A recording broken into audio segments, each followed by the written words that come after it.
J'arrive dans 10 minutes. On va discuter ensemble de comment ton chien réagit face à une menace. Alors, si tu m'écoutes en rediffusion, je t'invite à avancer les 10 minutes pour avoir accès au contenu immédiatement. Non, ben, attends, attends.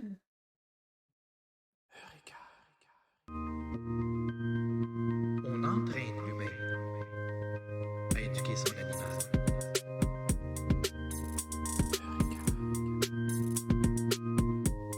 On entraîne l'humain.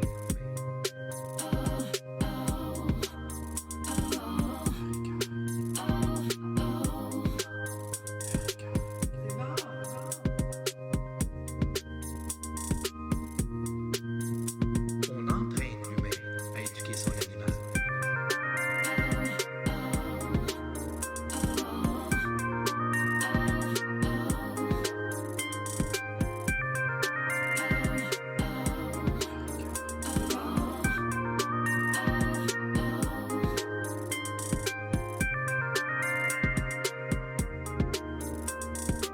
On entraîne l'humain à éduquer son animal. On entraîne l'humain. On entraîne l'humain. On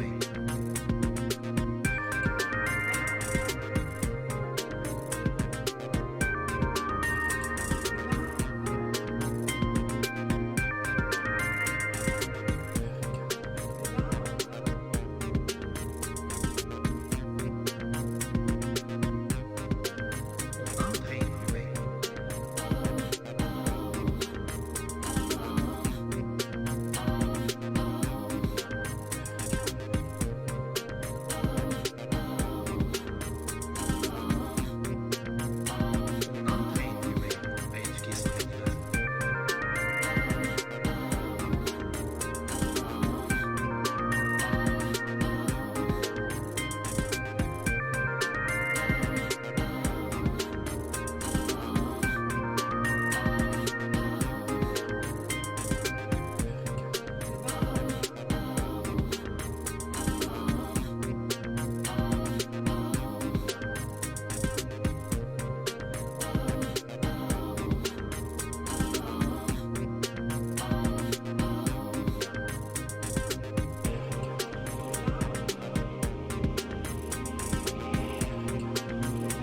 On entraîne l'humain. On entraîne l'humain à éduquer son animal. On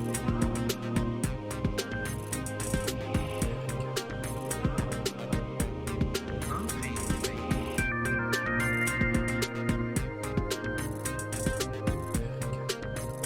On entraîne l'humain à éduquer son animal.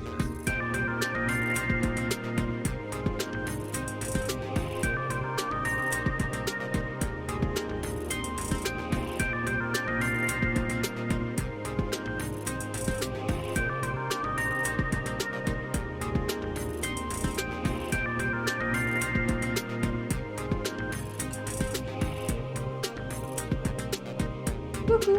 Je termine de me préparer. Je suis avec toi dans 5 minutes. Prépare-toi quelque chose que tu aimes boire à ton tour pour t'accompagner, ainsi que du papier et crayon pour prendre des notes. À tantôt!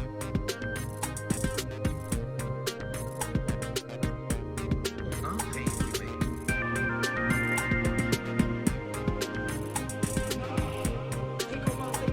On entraîne l'humain à éduquer son animal.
savez que plus un comportement se répète dans le temps, plus ce sera long et difficile à modifier parce que le comportement a eu le temps de se reproduire trop longtemps.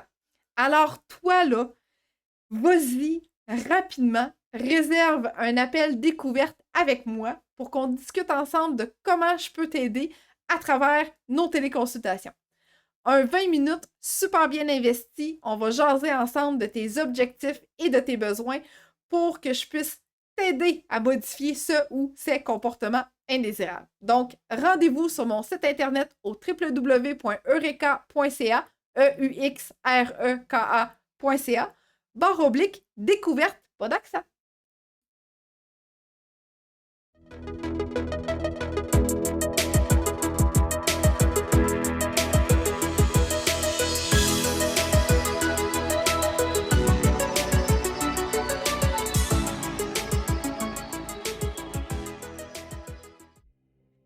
Salut tout le monde!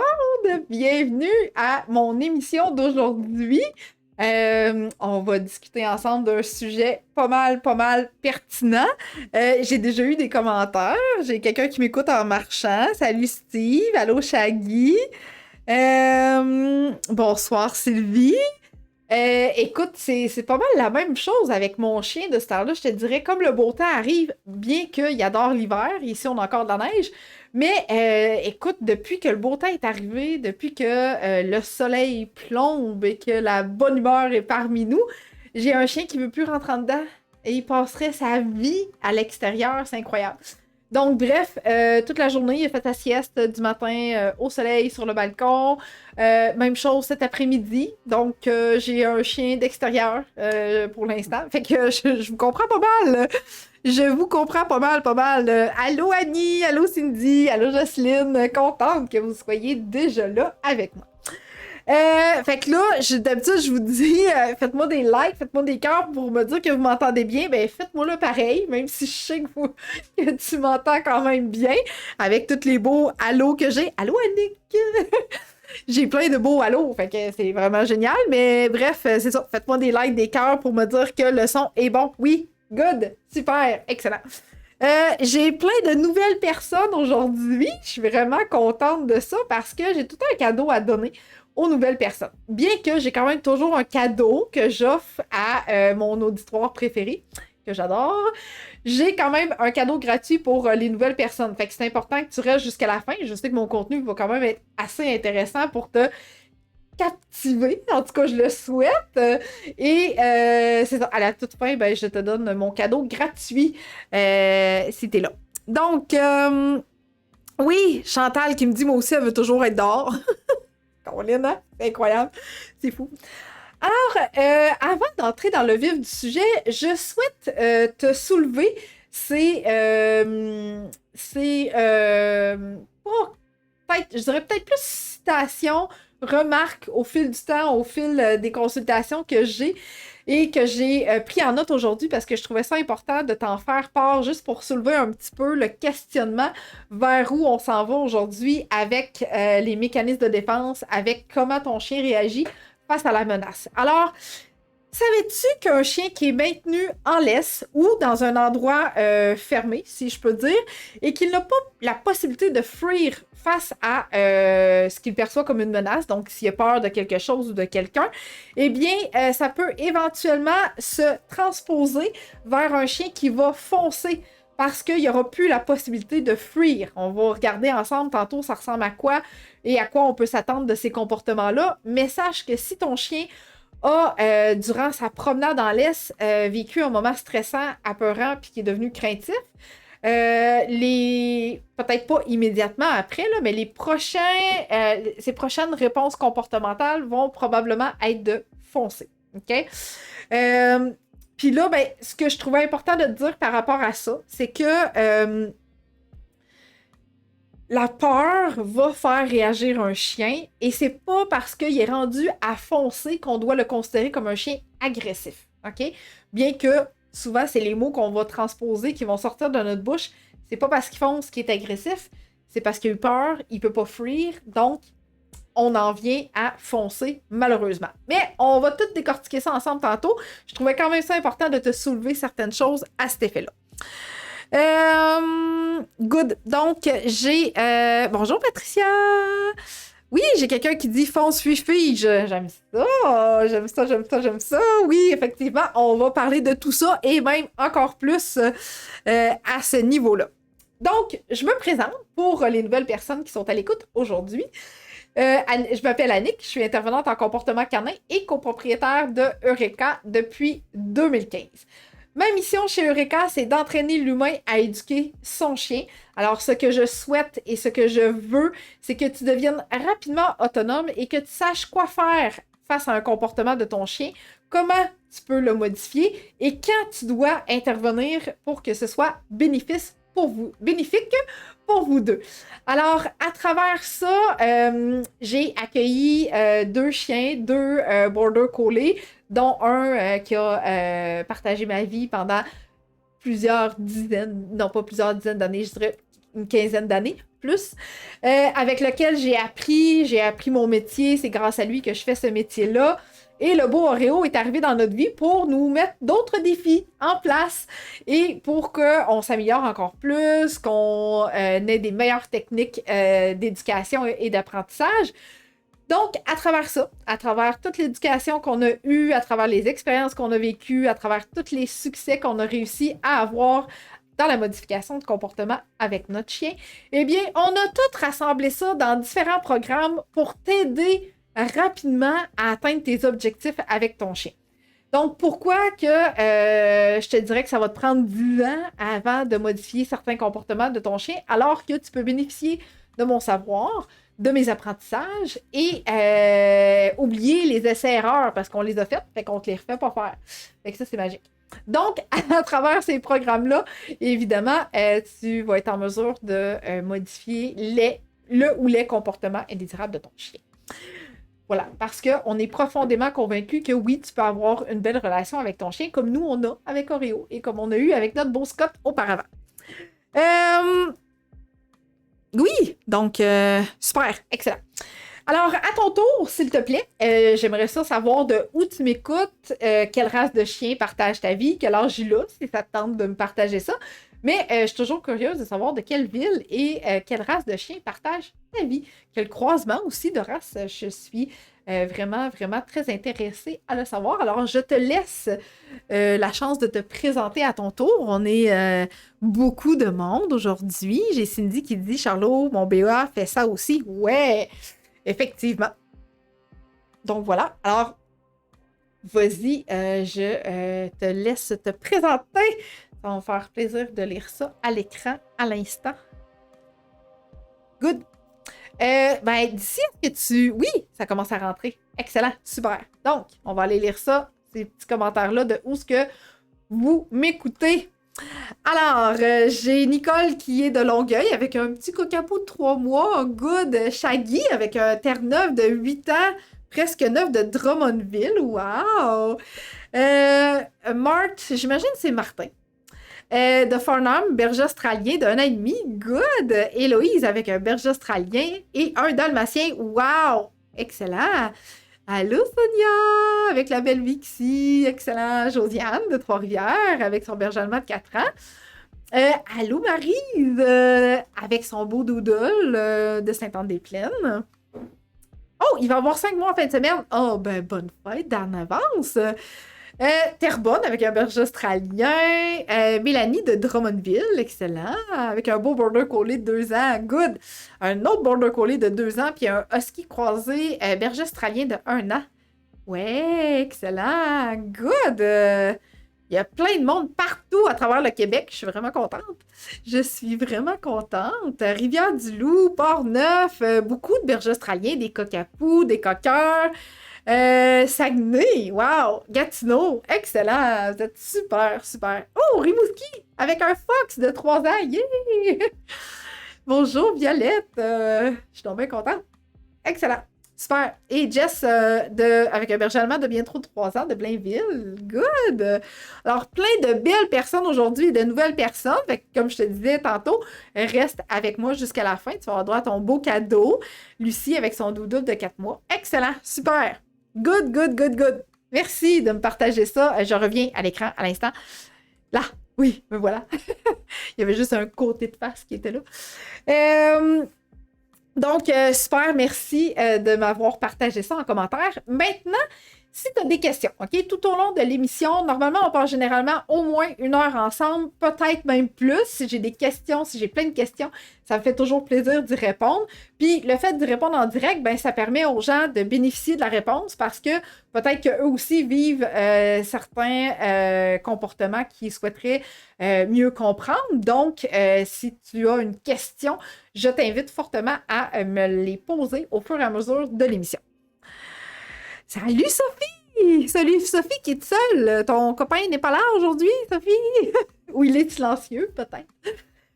Good. Alors, avant, encore une fois, de rentrer dans le vif du sujet, je voulais te partager certains scénarios. J'aimerais que tu me dises si tu as déjà vécu ce genre de scénario-là ou si tu aimerais en ajouter avec ce que je vais te partager aujourd'hui.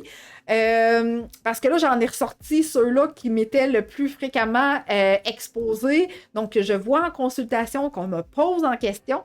Fait que j'ai fait comme un mélange des trois parce que possiblement que j'en aurais eu pour longtemps, mais je trouvais ça important de te ressortir ces trois-là. Alors, le premier, OK? Je suis pas mal persuadée que tu vas être en mesure de savoir qu'est-ce que je veux dire par là, mais c'est pas grave. Ce que je veux, c'est te transposer une image pour que tu sois capable de voir à quoi ça ressemble un peu Freer, OK? Donc, tu arrives avec ton coupe-griffe dans une pièce, ta pièce que normalement tu fais la taille de griffe avec ton chien, et là, ton chien te voit arriver avec l'objet de la mort dans ta main. Puis là, il se dit ah, non, je veux pas me faire couper les griffes. Alors, pouf, comme un fantôme, ton chien est disparu. Tu sais pas il est où, mais il est disparu très, très, très vite. Il est plus dans ton champ de vision ou il peut peut-être même être recroquevillé dans un coin de mur, tu sais, pour se dire non, je veux pas qu'on me touche avec cet objet-là dans les mains. Okay? C'est un bel exemple de fuir. Okay? Maintenant, un chiot qui va se coucher sur le dos ou sur le côté quand on essaie de l'attacher avec la laisse. Celui-là, je te laisse déterminer lequel tu penses que c'est. On va le revoir un petit peu plus loin dans la présentation. Et le chien qui peut prendre la main dans sa gueule, le bras dans sa gueule, pendant que tu essaies de lui essuyer les pattes. Donc, il vient de rentrer de l'extérieur, tu veux lui essuyer les pattes, le bedon, etc. Il est plein de boîtes, c'est dégueulasse. Et pendant que tu essaies de faire ça, ben, il te mord ou il te mordille, même les doigts, ou il accote les dents. OK? Alors ça, ce sont des mécanismes de défense. Donc, ton chien réagit de cette façon-là face à une menace. Pour lui, prendre la serviette, te voir approcher, c'est une menace. Le coupe-griffe, c'est une menace. La laisse, oh boy, pour un chiot, c'est tellement une menace. Capoté. Alors, si... on est à la recherche de Jean-Charles. Donc, si tu en as dans ta tête, OK, même si c'est une question que tu te poses, que tu aimerais soulever, parce que tu n'es pas certaine que ça fait partie de ce que je viens de te dire, c'est pas grave. Toutes les questions, toutes les réponses sont bonnes, mais partage-moi en commentaire si tu as déjà vu ça de la part de ton chien, vécu ça de la part de ton chien ou quand tu es allé ailleurs, peut-être avec ton chien aussi. Donc, je suis curieuse de voir. Et j'ai Annie qui vient justement de me partager quelque chose. On va aller voir ça ensemble. Alors, Annie qui me dit « Shadow a été chargé à 4 reprises depuis 2 mois. » Oula! Plus rien, mais à chaque fois qu'on arrive près du lieu, il chigne ou quand il voit des chiens dans leur cour. Ah, oui! Fait que, tu sais, il a vécu quand même une peur face à tous ces événements-là. Donc là, il va s'exprimer de cette façon-là. Il n'y a pas non plus la possibilité de fuir parce qu'il est en laisse, donc on poursuit notre chemin à ce moment-là. Alors oui, effectivement, c'est sa façon de réagir face à une menace. Donc, ensuite, Shaggy qui dit « Mon chien a fait ça avec sa laisse quand elle était bébé, mais elle a vite compris que laisse égale promenade. » Excellent, c'est génial. Donc, si le chien a compris que la laisse égale promenade, on a fait une super belle association positive, puis là, ben, il se dit que finalement, il n'y en a plus de menace face à cette petite laisse-là. Jean-Charles qui demande si on peut recommencer pour lui. Non, tu peux passer en arrière et tu peux réécouter, revenir en arrière. Oui, Sophie qui dit le coupe-griffe, c'est le diable pour Gaston. Et bien voilà. Donc, je vais les laisser discuter de ça. Donc oui, le coupe-griffe peut avoir l'air d'une menace, effectivement. William qui dit mon chien Max, berger australien de 17 mois, n'aime pas son Ikiku. Il veut toujours se sauver, mais quand on met sa laisse normale, c'est OK comment faire. Oui, William, alors tu as effectivement bien compris que le l'Iku était possiblement pas mal égal à le chiot avec sa laisse. Donc, il faut faire une belle désensibilisation au même titre qu'une désensibilisation progressive. Okay? Donc, c'est important de lui montrer l'objet, de le faire entrer volontairement son nez dans l'objet avec un leurre pour éventuellement être capable de l'attacher. Donc, c'est un processus extrêmement graduel. Peut-être même que ce serait mieux de commencer avec quelque chose d'autre de nouveau parce que le Iku est peut-être empoisonné. Fait que peut-être que ça va être dur la désensibilisation au début. OK? Sylvie, notre BA a peur de notre balayeuse centrale, même si elle ne fonctionne pas. Juste le bruit des tuyaux que nous sortons. Il demande la porte à tous les coups. Il revient dans la maison en s'assurant que l'ennemi est bien rangé. Oh, pauvre petit chien. C'est mieux. C'est définitivement mieux qu'il te demande pour fuir l'autre côté de la porte plutôt que de rester puis d'attaquer et de foncer après l'aspirateur, bien entendu. Ingrid qui dit « Mon chien Oslo, 9 mois, mord les bras, effectivement, quand on lui essuie les pattes. » Voilà, c'est ça. C'est pas pour rien que je l'ai pris en démonstration, cet épisode-là. Depuis que ma chienne s'est faite opérer, elle ne veut plus aller dans l'auto d'elle-même. Oh là là! OK, très gros traumatisme. Alors, faudrait peut-être essayer de désensibiliser, essayer de la faire embarquer en avant au lieu d'en arrière, dans valise, au lieu de dans... Tu sais, je sais pas trop normalement où tu l'embarquais, mais j'essaierais peut-être par des portes différentes quand c'est possible pour essayer de désensibiliser tout ça. OK? Oui, lorsque je veux brosser Lico, elle devient surexcitée, elle tourne en rond comme partout. Josiane, on va voir ça tantôt, pourquoi que ton chien fait ça. J'aime ça, ce commentaire-là.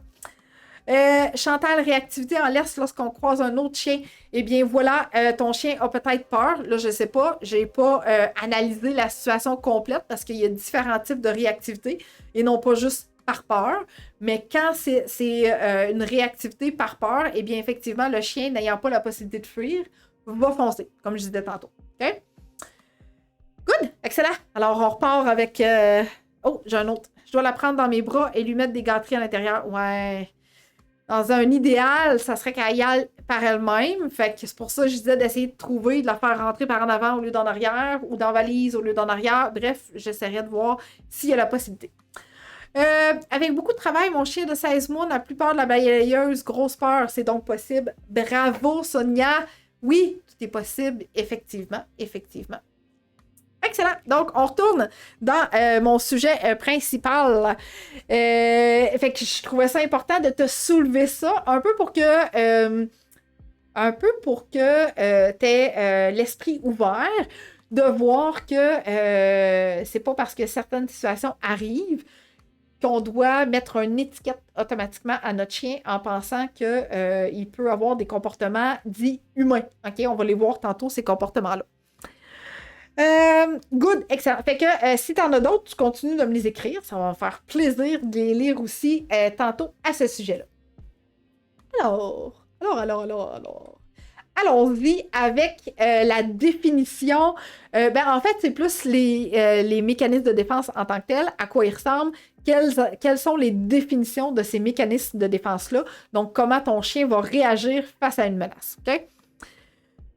Parfait, excellent. Donc, le premier qui est de figer. Là, figer, OK, il est souvent perçu trop tard parce que ça peut être ultra rapide. OK? Le chien peut envoyer plein de signes. À un moment ou à un autre, il va figer. Et ça se peut que ce ne soit pas tout le corps au complet qui va figer. OK?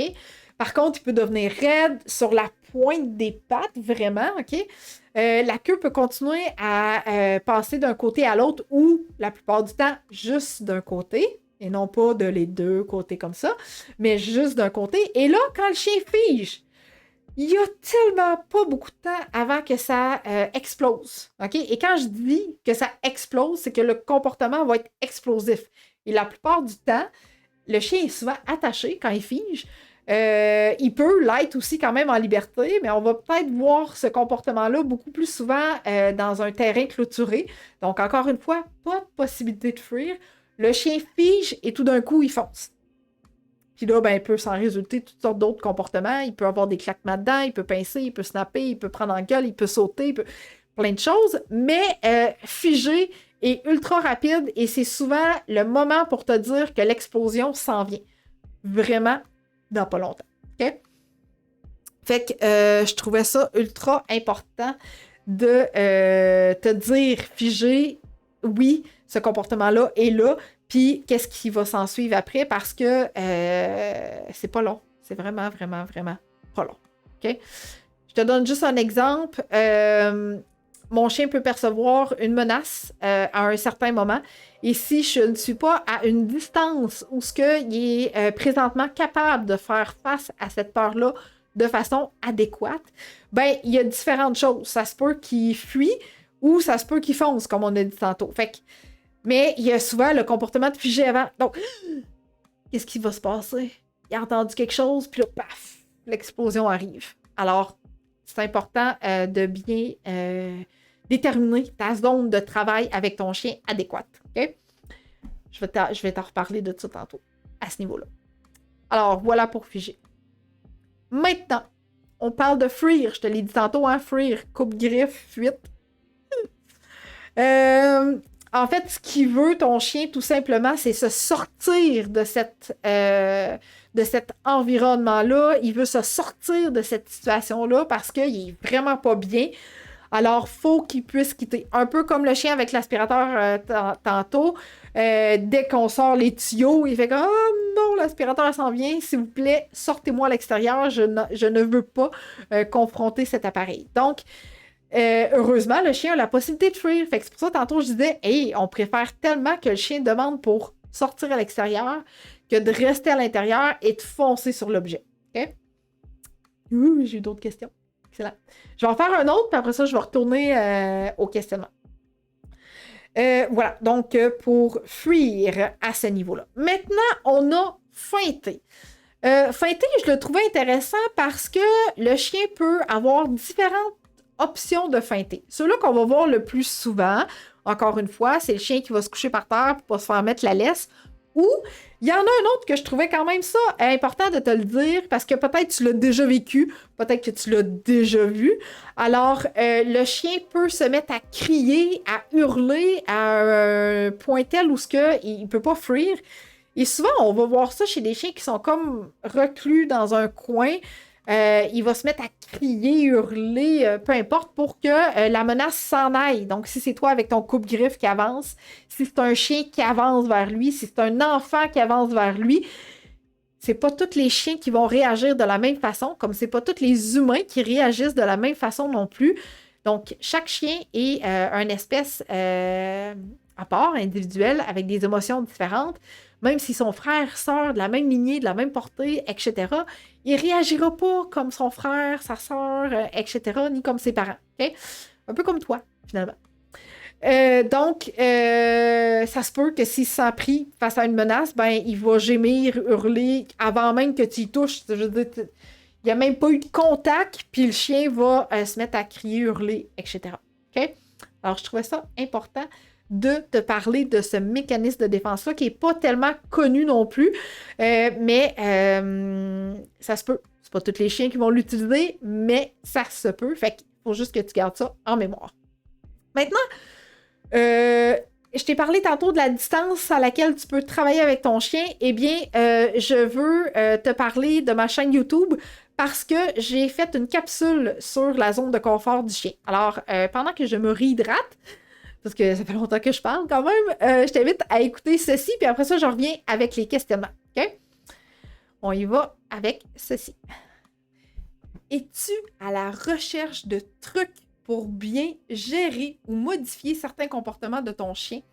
Et dans cette capsule-ci, tu es encore à la recherche d'informations pour t'aider à gérer ce comportement ou ces comportements indésirables de ton chien. Eh bien, savais-tu que sur notre chaîne YouTube, on a plus de 50 heures d'informations gratuites que je te donne à travers nos multiples capsules. Donc, rendez-vous sur notre chaîne YouTube au www.youtube.com/Eureka, EUXREKA, et tu vas avoir accès à toutes mes capsules que j'ai faites dernièrement. Voilà. Alors, je trouve ça pertinent de te parler de la zone de confort parce que c'est extrêmement important quand on parle également de mécanismes de défense chez le chien. Maintenant, j'ai eu plein de questions, fait que je vais aller y répondre à l'instant. On va regarder ça ensemble. Alors, Maryse qui me dit « Mon chien m'entoure de sa laisse dès qu'une voiture passe près de nous. J'aimerais avoir des trucs. » En fait, Maryse, c'est tout qu'un processus quand un chien a peur des voitures, OK?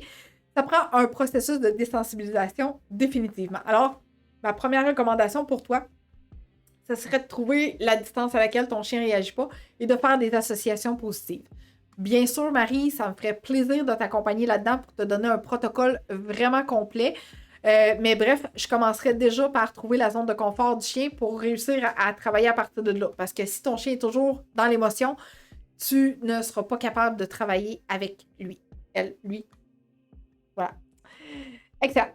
Donc, Jess qui dit Charlie berger allemand de 3 ans qui réagit face à certaines personnes, plus les hommes que les femmes et ados parfois, mais pas tout le temps.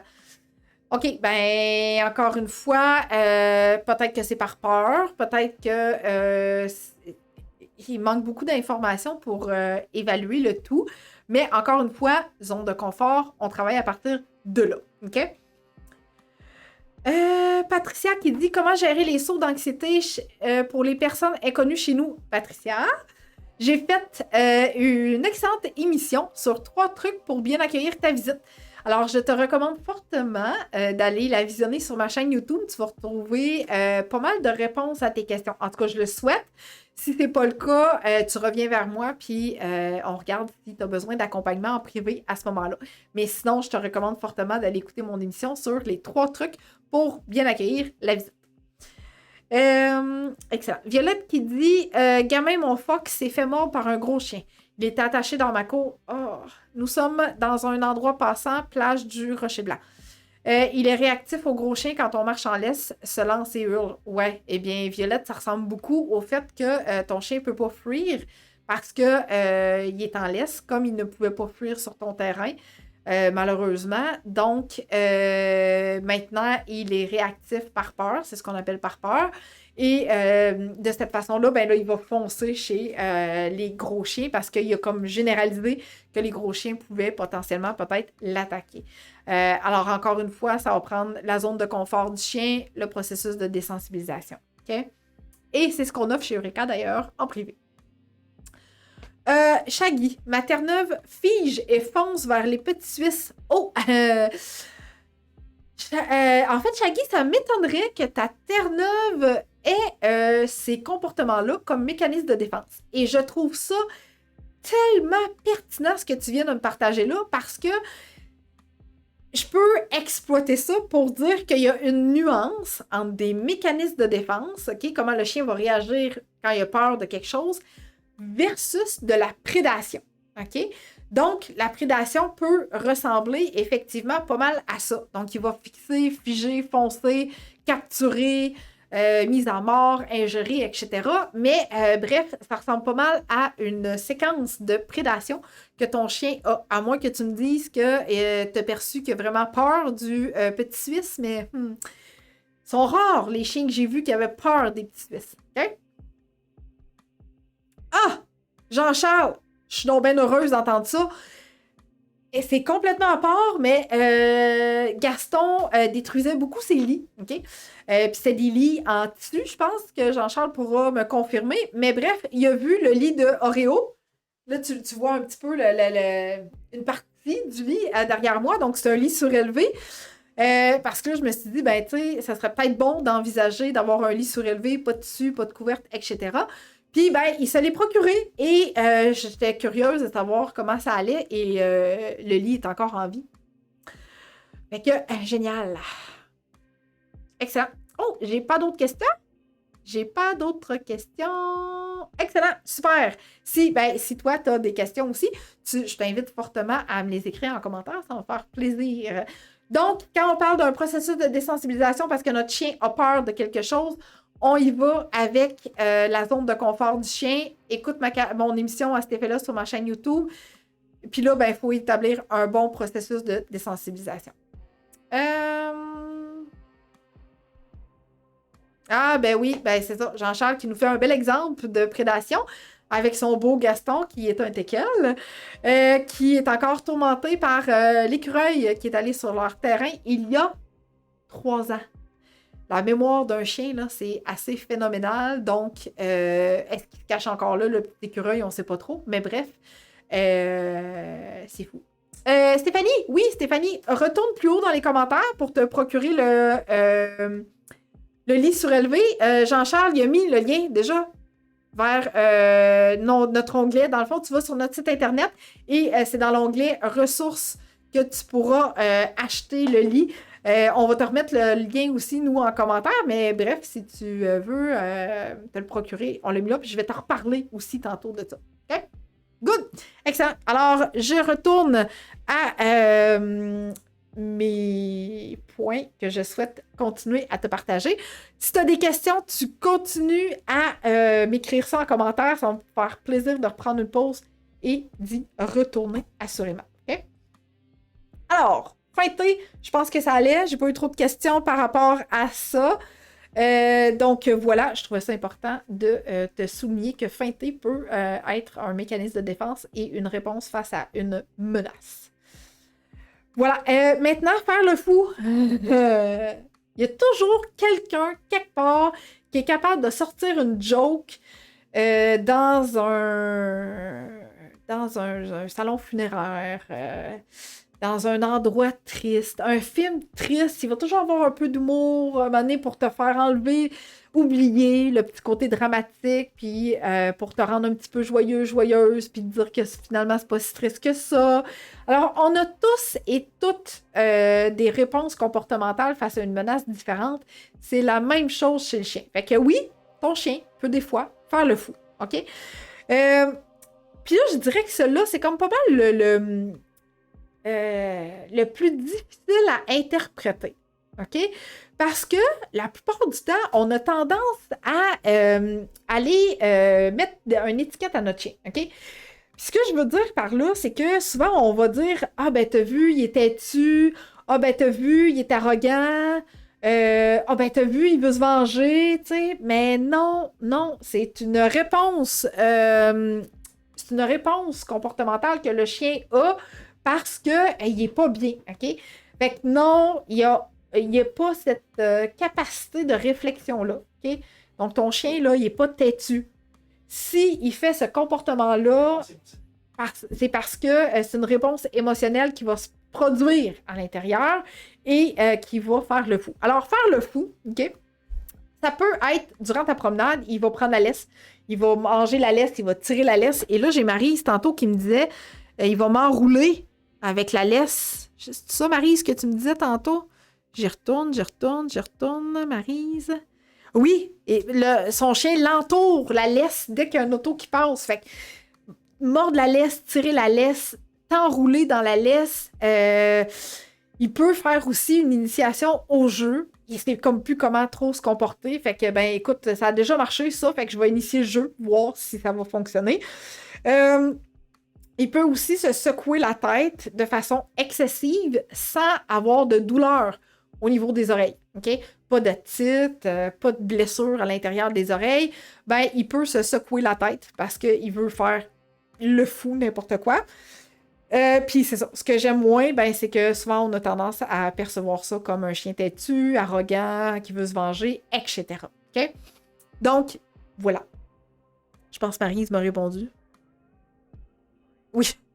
Merci, Maryse. Good. Bon, fait que oui, c'est ça. Fait que faire le fou, je trouvais ça extrêmement impertinent de te le dire parce que ça fait partie des mécanismes de défense, effectivement, de ton chien. OK? Voilà pour ça ici. Maintenant, lui. Foncer, attaquer. C'est tellement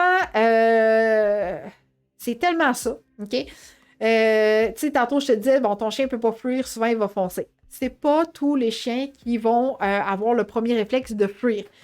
Ça se peut que son premier réflexe, ce soit de foncer également aussi. Puis, ce qu'on va voir souvent, à quel moment ça va arriver, c'est que, exemple, il y a quelqu'un qui arrive à la maison, le chien a peur des inconnus, il va foncer en aboyant, puis le monde va faire... Le monde va avoir peur, tu sais, puis c'est bien normal parce que ça peut paraître d'une agressivité, ça peut faire peur, fait que là, tu sais, les gens vont faire « wow », fait que c'est extrêmement important. Là, aujourd'hui, je te parle beaucoup de désensibilisation, je pense. Bref, je trouvais ça important de te dire que de travailler en désensibilisation, la zone de confort de ton chien, va t'aider à progresser puis à l'aider à ce qu'il ne perçoit pas tout ce qu'il voit présentement comme une menace, une peur, que ça va perdurer comme ça dans le temps. OK? Alors, plus tu vas travailler dans la zone où ce que ton chien est capable de réussir, plus il va progresser rapidement.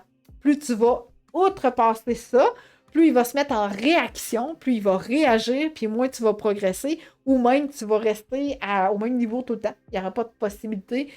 Puis, ben, peut-être que tu vas vivre des régressions, tu sais, ça peut être normal durant l'éducation, mais l'objectif, c'est qu'à un moment donné, tu progresses quand même à un certain niveau, OK?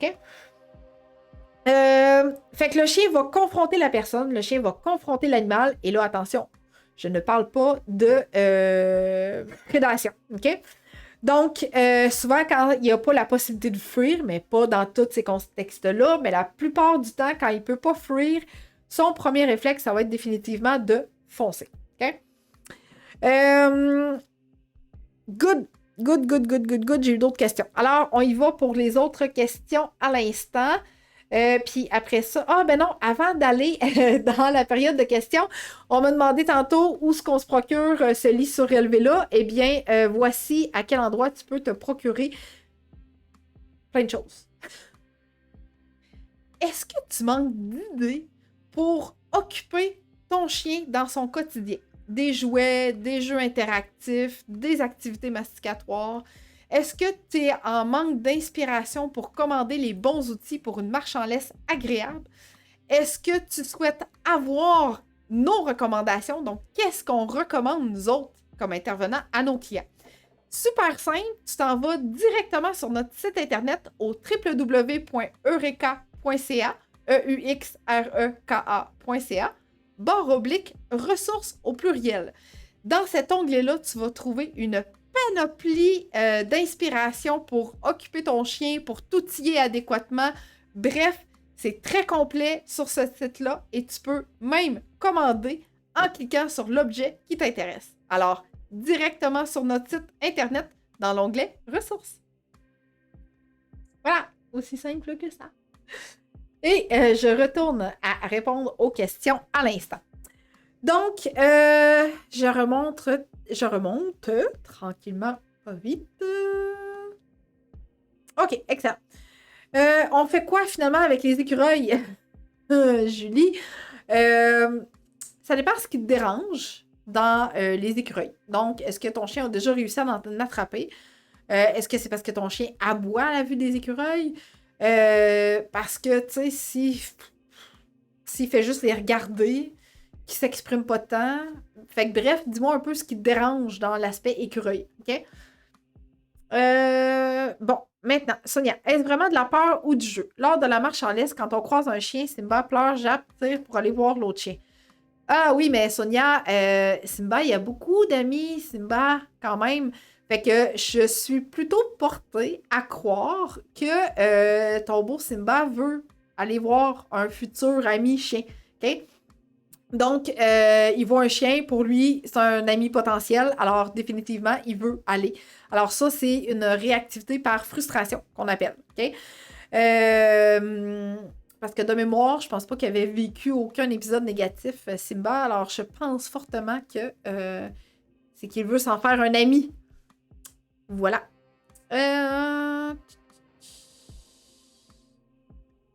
Oui, c'est le cas de Lico lors du brossage, elle vire pas, là. Oui, c'est ça. Voilà. OK. Oui, Shaggy, il peut foncer, mais pas attaquer, effectivement. Tout à fait. Ça veut pas dire que parce qu'il va foncer, qu'il va mordre, pincer, snapper, etc. Il peut simplement foncer. Tout simplement.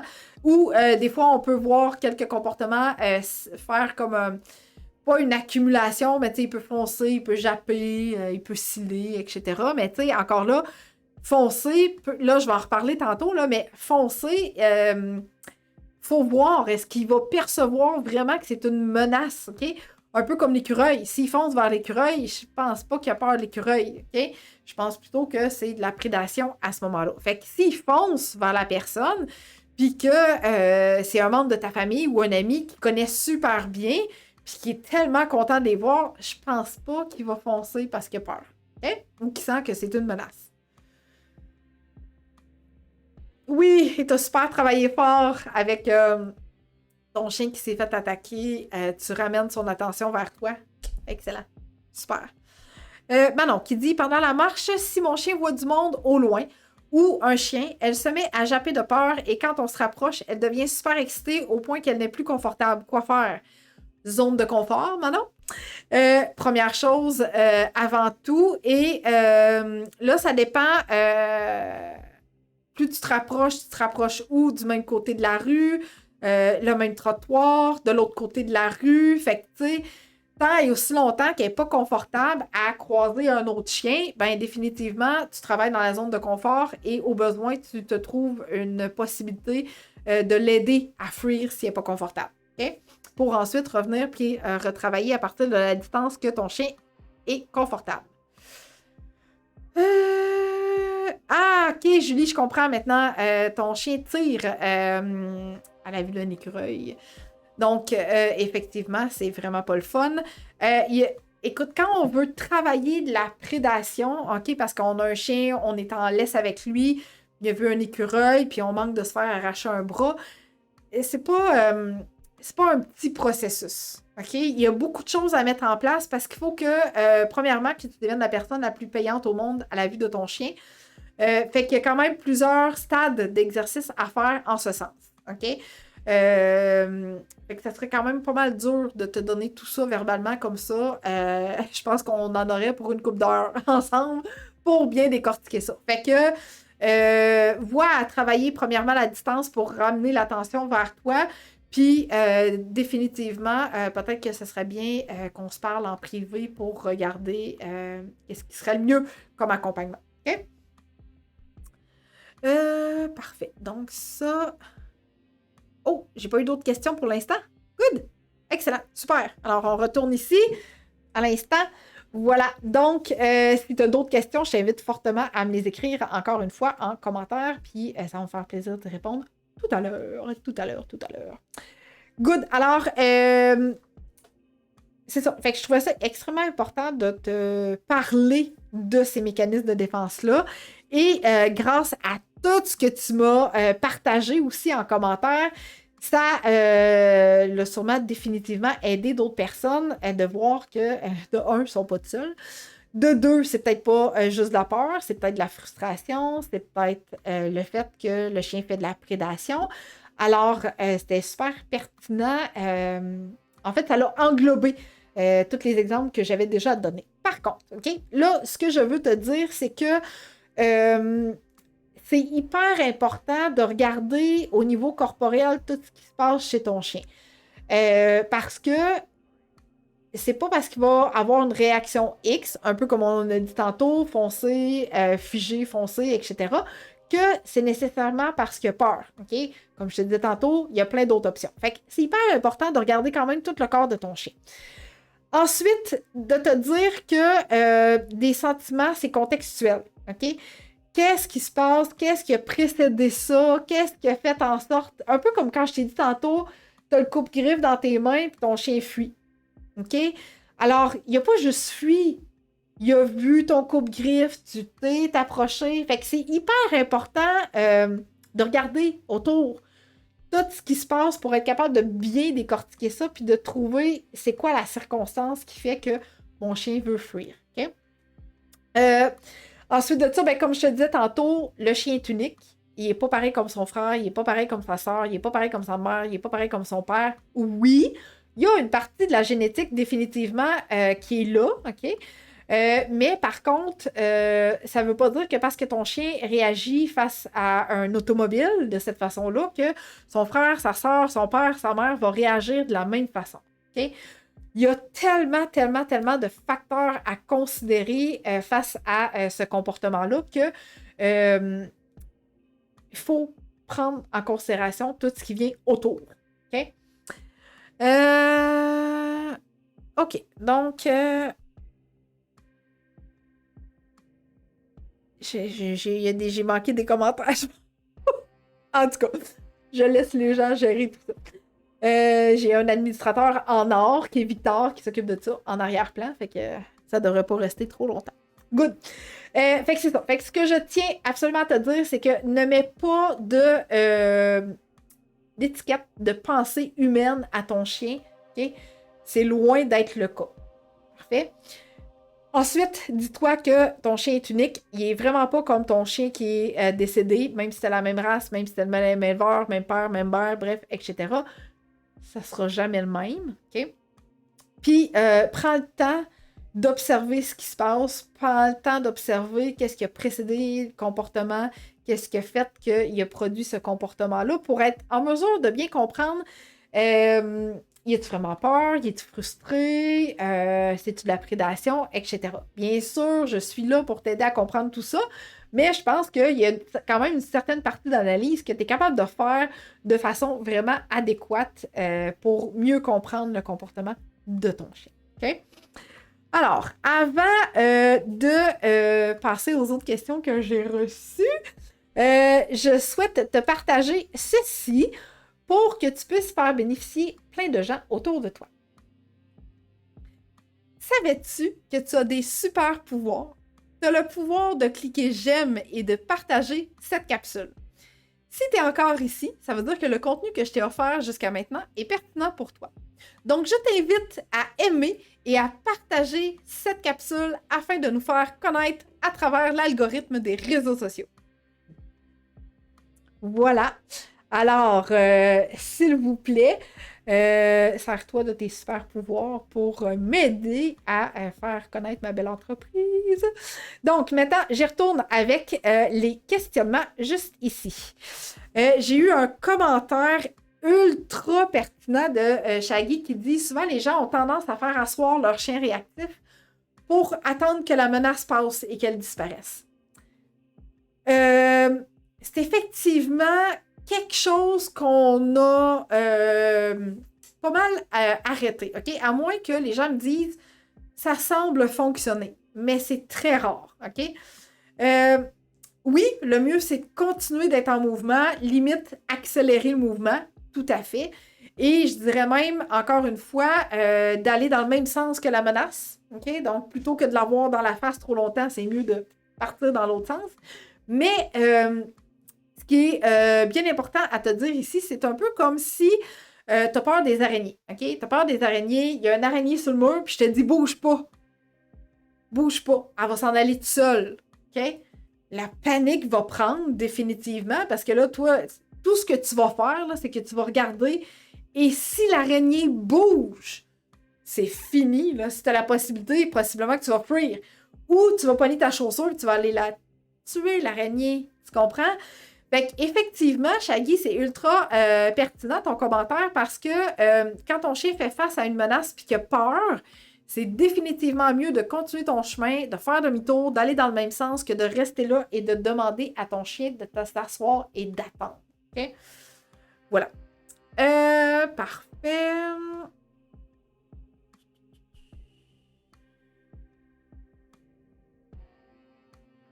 Oh! J'ai une demande spéciale, j'ai quelqu'un qui veut voir Oreo. Ben, je peux demander à mon admin qui utilise la caméra qui est en mouvement, mais je vous dirais que sa journée à l'extérieur, là, il est KO complètement. Fait que si Victor veut te le montrer, écoute, je pense qu'il est parti au pays des rêves. Check bien ça.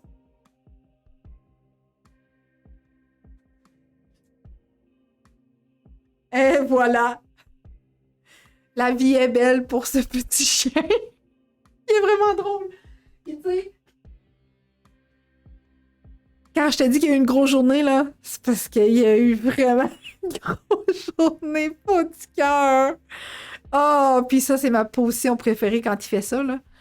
Je l'adore. Vraiment, là. Je l'appelle mon petit croton.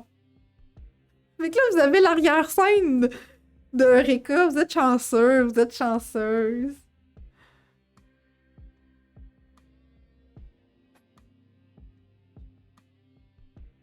Fait que voilà.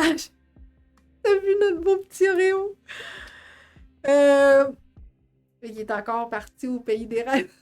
Tout le monde le trouve craquant. Donc voilà. Fait que là, j'ai eu d'autres super commentaires. Je pense que ça a figé. Je pense que les gens... Ah, je suis revenue. OK. Il y a eu un petit moment d'arrêt. OK. Donc, j'ai Héloïse qui dit « Mais qu'est-ce qu'on fait quand on est pris en sandwich et pas possible d'aller sur le côté de la rue? » Héloïse, effectivement, c'est quelque chose qui peut se produire. Peut-être aller dans le même sens, comme je disais tantôt. Fait que, tu sais, si tu n'as pas la possibilité de aller dans une rue perpendiculaire, aller dans un stationnement, emprunter le stationnement de quelqu'un, ben, dans un monde idéal, je pense que je te dirais de faire demi-tour jusqu'à la prochaine rue, puis de suivre la menace si tu penses que de l'affronter peut être pire. Okay? Si tu la suis, ça va être pire, t'es mieux de continuer. On continue, un coup passé, on passe à d'autres choses. Okay? Mais oui, effectivement, c'est vraiment quelque chose de possible. Violette qui dit « Est-ce que ma peur peut influencer le comportement de mon chien? » En fait, c'est pas ta peur, Violette, qui va influencer le comportement de ton chien, mais plutôt tes comportements à toi. OK? Donc, quand tu as peur, qu'est-ce que tu fais? Est-ce que tu vas mettre une tension sur la laisse? Est-ce que tu vas marcher plus vite? Est-ce que tu vas être porté à distribuer de la nourriture beaucoup plus vite à ton chien? Alors, tes comportements à toi, et non pas ta peur, OK, vont peut-être faire en sorte que ton chien va se mettre en mode hypervigilance. Oh, j'ai reçu une tension sur la laisse alors que normalement, tantôt, on marchait et tout allait bien. Mon humaine, elle vient d'accélérer le pas parce que là, il y a un potentiel danger. Fait que là, le chien se met en mode hypervigilance. OK? Alors, ce n'est pas ton émotion, mais plus ton ou tes comportements qui vont avoir une influence sur peut-être la réponse émotionnelle de ton chien face à ces gros chiens-là. OK?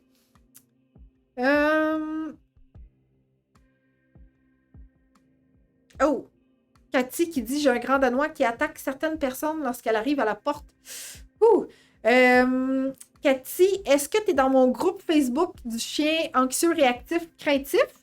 Si non, fais la demande. On va te mettre le lien en commentaire. Et si oui, regarde dans l'onglet vidéo dans mon groupe.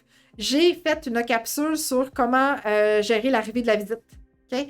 Donc, tu pourras visionner cette émission-là et au besoin, tu m'écris encore une fois en privé pour qu'on puisse peut-être que tu puisses peut-être avoir à ce moment-là un accompagnement en privé si, en mettant mes trucs en place, tu rencontres encore certaines difficultés. Mais dans mon groupe du chien réactif, anxieux, craintif, tu vas retrouver cette émission-là qui va assurément t'aider. Oh, c'est donc bien cute! Oh!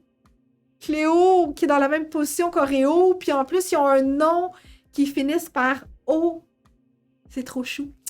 Bon, OK, ben Cathy, on va mettre le lien en commentaire du chien réactif, anxieux, craintif. Fait que tu pourras cliquer pour aller le rejoindre à ce niveau-là. Good!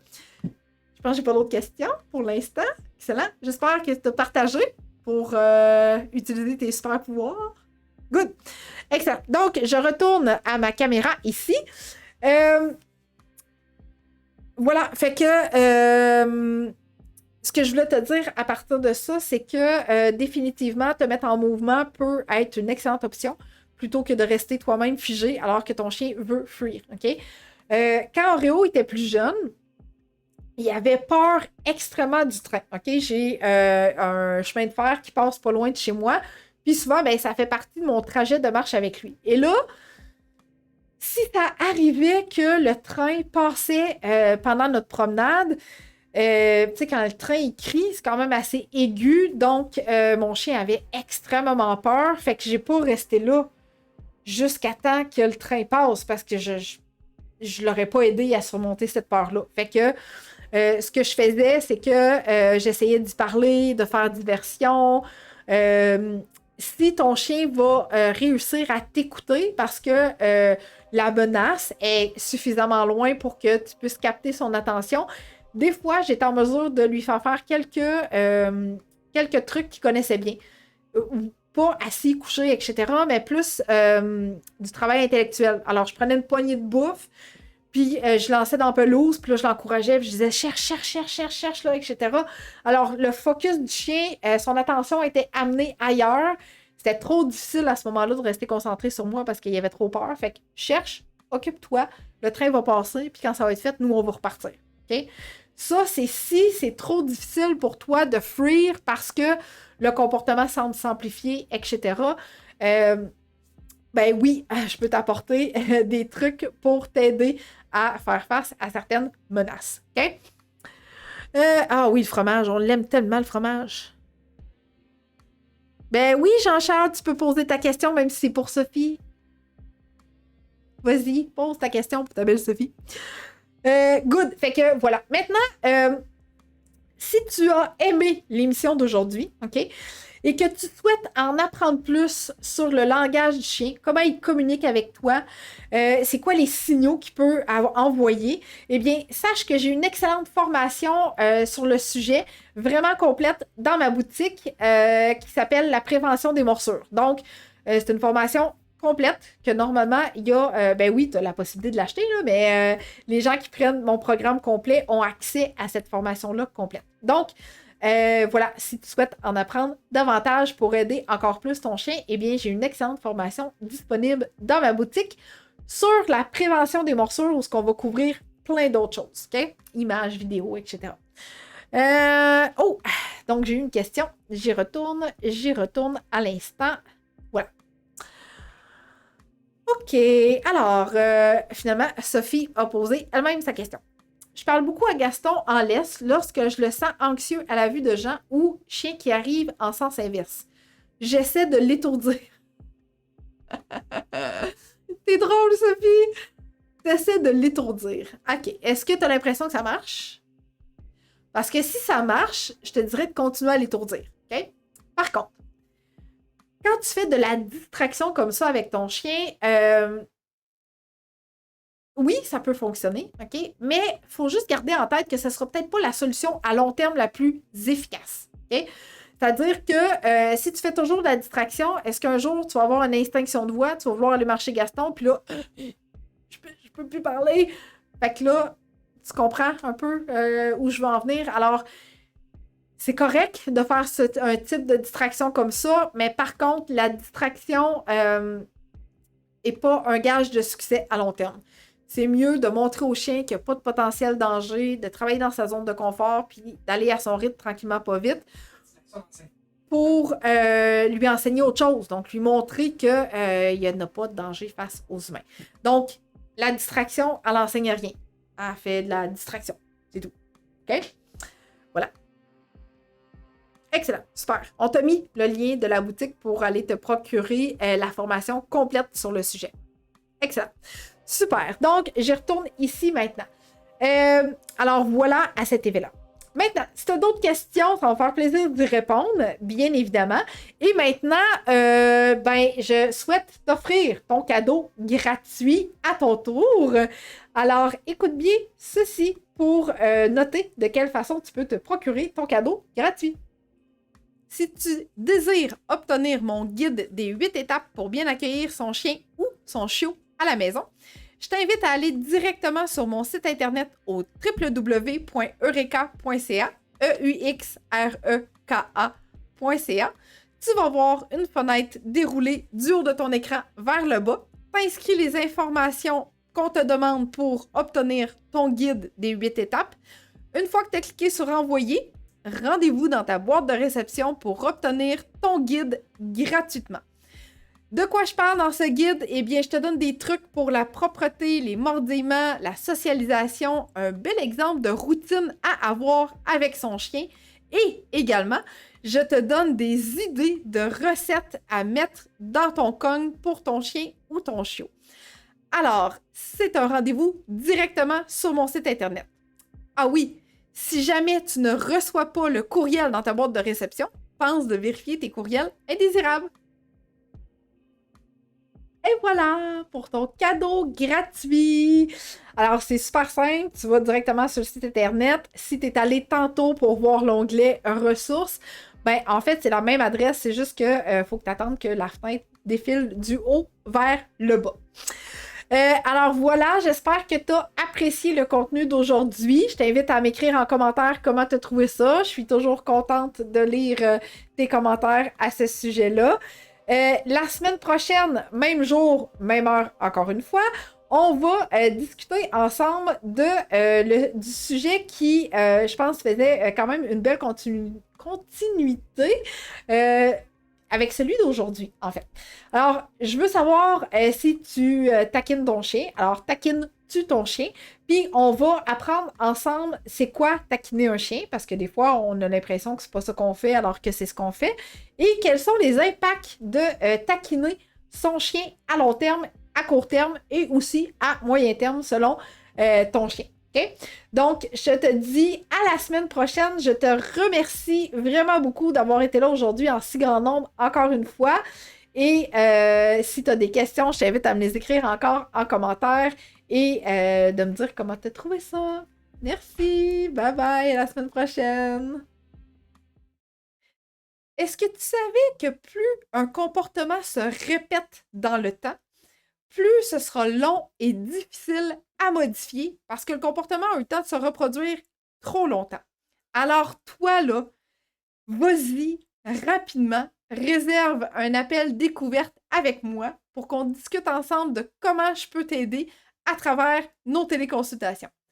Un 20 minutes super bien investi, on va jaser ensemble de tes objectifs et de tes besoins pour que je puisse t'aider à modifier ce ou ces comportements indésirables. Donc, rendez-vous sur mon site internet au www.eureka.ca, EUXREKA.ca, /découverte, pas d'accent.